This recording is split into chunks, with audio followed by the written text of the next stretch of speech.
तर सरपंच हत्या प्रकरणातील आरोपींवर मकोका अंतर्गत कारवाई करण्यात आली आहे। तर कृष्ण आंधळे हा आरोपी सध्या फरार आहे आणि त्याचा तपास सुरू आहे।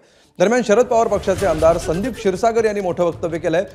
फरार आरोपी कृष्ण आंधळे सापडेल असं वाटत नाही असं वक्तव्य संदीप क्षीरसागर यांनी केलंय।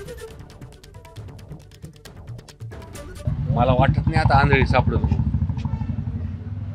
जे काही त्या भागात जे काही घडतं, जे काही इतिहास आहे, तो सापडायचा असला असतं तर पोलिसांनी सापडला असतं, पण मला वाटत नाही आता सापडत। बघा, मी सुरुवातीला जे बोललो होतो ना की सीडीआर तपासलं, त्याच पद्धतीने प्रशासन जो तपास घेतंय आणि त्याच प्रत्येक दिवशी आपल्याला काही ना काहीतरी फुटेज आपल्याला तिथं भेटते।